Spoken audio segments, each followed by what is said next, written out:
Riverside ladies, all the way from Alaska. It is a chilly 45 degrees. I say it's morning. It's 9 o'clock in the morning here when we're recording this.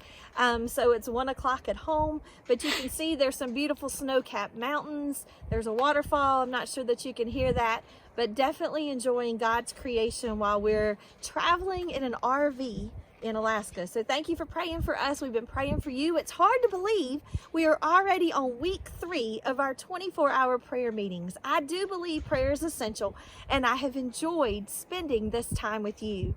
I want to remind you, let's not forget to pray for the church families from the list I sent you from week 1. I think it's neat that we're being able to call out every church member, family by name specifically during our prayer times.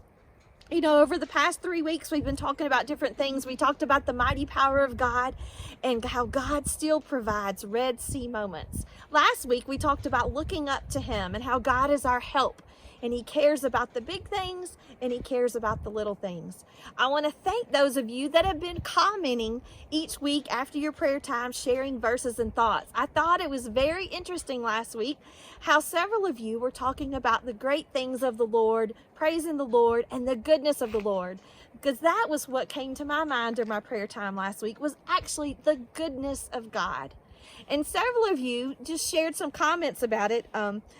Kim Booth shared Psalm 27:13 says, I had fainted unless I had believed to see the goodness of the Lord in the land of the living. And she goes on to say, I'm reminded that though discouragement comes during these uncertain times, I can still look around and see the goodness of the Lord.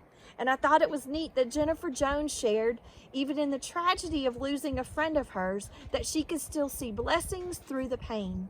You know, God is good no matter what is going on. And the verse that God brought to me last week, and I wanted to share with you today, is Psalm 34:8. Taste and see that the Lord is good. Blessed is the man that trusteth in Him. You know, taste and being able to sight are two important senses. And it's something that you actually have to experience yourself. Somebody can describe something, how well it tastes to you, or how beautiful it is, but until you experience it, it's hard to see. You know, even something as simple, in the church office, I've been hearing Brandon Shiley, he'll come in with a box of donuts from Sheila's Bakery he's been by, or I've been teasing Susan Elliott, she keeps posting about how good these donuts are. And until you actually go and taste them, I decided because of hearing about them, I had to go try them myself. When you taste something, you can really experience it yourself. And several of you had even shared with me how you've been to Alaska and how beautiful it is. But until I came here and saw it myself, I can appreciate it.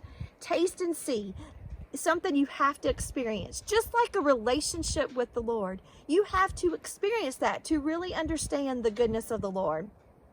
You know, unbelievers don't understand how in these uncertain times, God is good. And just like Kim and Jennifer shared about the goodness of the Lord, despite distress or despite pain, we can experience the goodness of God no matter what is going on with us. And we are blessed if we trusted Him.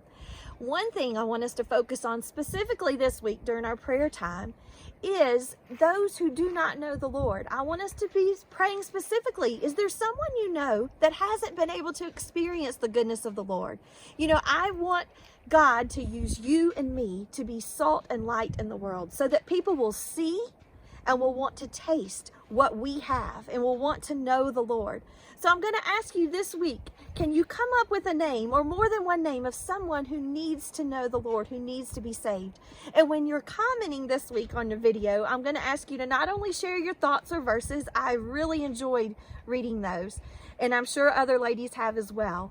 But I want you to list either a name, or if you don't want to list their name, I want you to list their initials. I'm praying for so-and-so specifically to be saved. Ladies, I'm praying for you. I'm trusting that this is going to be a wonderful time of prayer. Prayer is essential, and I want us to taste and see that God is good.